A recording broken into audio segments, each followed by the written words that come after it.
가장 피해본 사람은 무슨 피해를 누가 봤나 보겠습니다. 문 만나고 호남으로 조국 지방선거 모드. 조국 전 대표 이제 오늘로서 딱 일주일 됐나요? 15일 0시에 나왔으니까 이제 오늘 딱 일주일이 지금 됐습니다. 근데 복당을 하고 이 복당 신청을 넣었는데 어제 바로 좀 복당이 됐어요. 그 얘기 잠깐 들어보고 오실까요? 방금 전 조국혁신당 최고위원회는 조국 전 대표의 복당을 허가했습니다. 3년은 너무 길다라는 슬로건을 직접 만들어 3년 안에 윤석열 정권을 무너뜨린 전사가 고향으로 귀환했음을 국민들께 알립니다. 네, 전사가 귀환했다라고 지금 얘기를 했습니다. 조국 혁신당에서 조국이 없었다가 이제 완전체가 됐다라는 얘기를 하는 거죠. 어제 바로 복당이 됨과 동시에 혁신정책연구원장 당직을 또 이제 맡게 됐다라는 겁니다. 바로 이 온 지 일주일 만에 지금 벌써 복당하고 당직 맡고 지금 연일 SNS로 지금 이 메시지를 내고 있는 지금 그런 상황이에요. 실제로 여기 나와 있죠. 지방선거 모드다 벌써. 조국 전 대표 이번 주말부터도 계속 일정이 빡빡합니다. 같이 볼까요? 네, 이렇습니다. 먼저 24일 부산 민주공원에 가요. 그리고 여기에서 요 좀 더 올라와서 평산마을에 가서 문재인 전 대통령을 24일 예방을 하고요. 그리고 난 다음에 봉하마을을 갑니다. 그래서 노무현 전 대통령을 묘역을 참배를 한다라는 거. 그리고 난 다음에 26, 27, 28일 광주, 전북, 전남, 이 호남 지역을 일대를 좀 돌면서 쭉 좀 뭐 인사를 한다고 해야 될까요? 이 여기 이제 호남 일대를 좀 방문을 한다라는 거예요. 근데 이제 이런 상황들이 최창일 교수님, 지금 이 조국 전 대표가 지금 출소한 지 일주일인데 굉장히 많이 지난 것 같다라는 느낌이 드는 게 어떻게 광폭 행보인 것 같습니다. 완전한 광복 행보예요. 그야말로 대선 출마한 주자 같은 이제 저런 행보를 하고 있는데 네.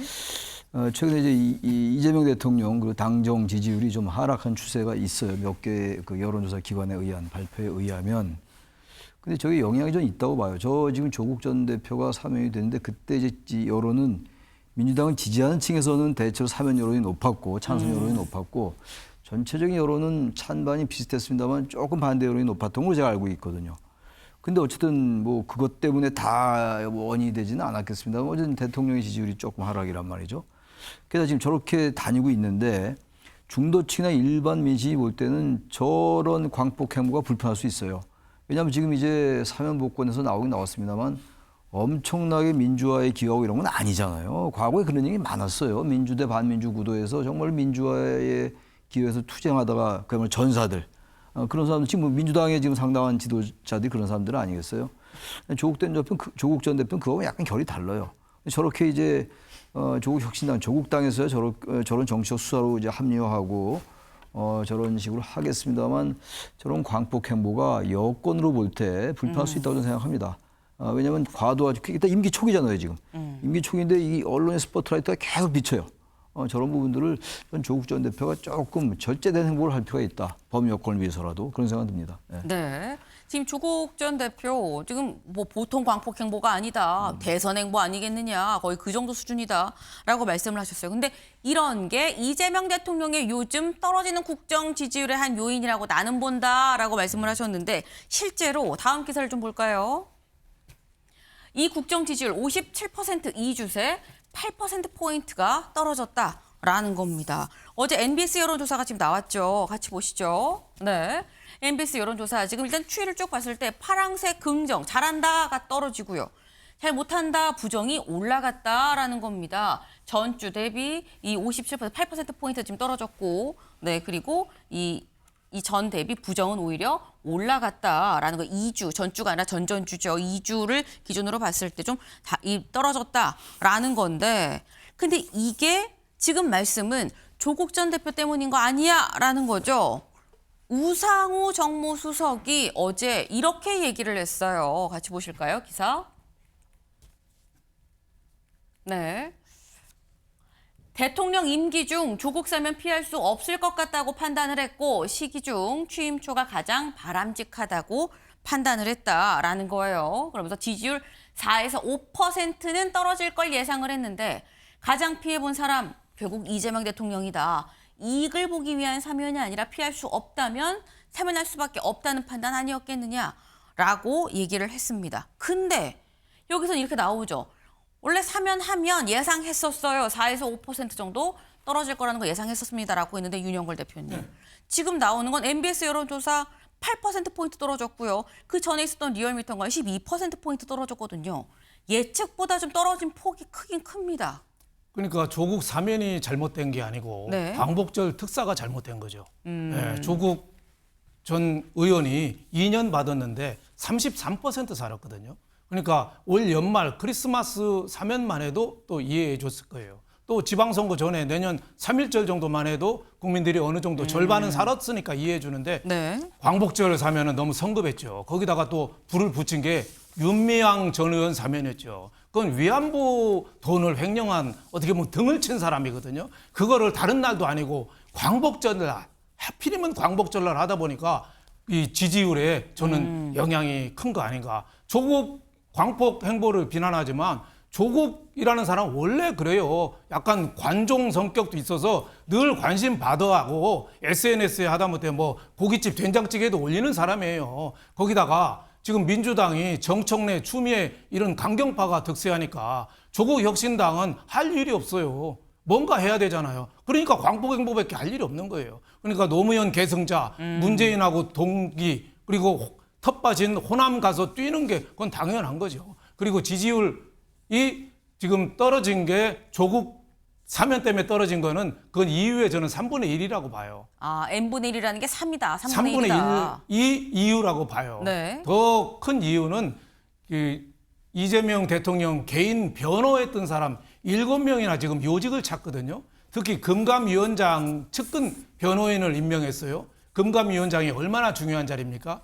IMF나 리먼 브로더스 같은 금융 위기가 오면은 네. 제일 앞에서 칼잡이 역할을 하는 게 금감원장이거든요. 나라 경제의 안정을 쥐고 있는 옛날에 외환위기 때 김대중 정부 때 이현재 같은 그 칼잡이 같은 사람을 시켜야 되는데 저 변호사, 측근 변호사를 시켰어요. 거기에서 제가 보기에는 감점이 많았고 지금 정책이 좀 왔다 갔다 해요. 노란봉투법이라든지 상법 2차 개헌안이라든지 여러 가지 방송법이라든지 이런 게 너무 여론에서 이리 왔다 저리 왔다 주식 양도세라든지 갈피를 못 잡고 좀 부안해동하는 이런 모습 이게 집권 벌써 한 지가 지금 얼마 되지도 않았잖아요. 근데 이렇게 흔들리는 모습이 제가 보기에는 지지율에 못 믿을 정부 아닌가 이런 거 아닌가 저는 생각이 됩니다. 지금 말씀은 조국 전 대표가 광폭 행보 하는 거 글쎄 예측 못했던 거 아니지 않느냐라는 취지의 말씀이에요. 오히려 이 조국 전 대표의 사면은 3분의 1 정도 지지율 하락의 이유로 따졌을 때 3분의 1이라고 하면 3분의 2는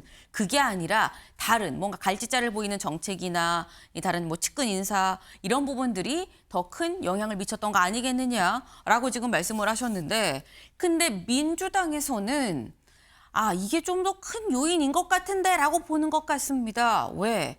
한준호 최고위원 이렇게 얘기를 했거든요. 직접 들어보시죠. 네, 한준호 최고위원 얘기 같이 들어보실까요? 예를 들어서 사면과 관련해서 뭐 n분의 1 발언이라든지 이런 부분들에 대해서는 좀 불편해하시는 분들이 계신 걸로 알고 있습니다. 당 안에서? 네네네. 이 사면 자체에 대해서는 대통령이 부담이 상당했을 텐데 네. 이거를 너무 좀 스스로 이렇게 받아들일 때 이 부분을 좀 너무 평가를 좀 박하게 하는 게 아니냐 뭐 이런 느낌이겠죠. 그래요. 네.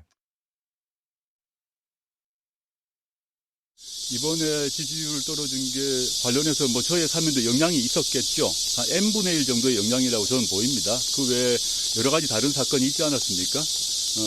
물론 일부 언론이나 정치인들, 특히 국힘 쪽 정치인들은 그걸 n분의 1이 아니라 뭐 조국 사면 때문에 모든 지지율이 떨어졌다고 보던데, 그건 제가 아무리 여론조사 그걸 원자료를 봐도 그건 아닌 것 같더라고요.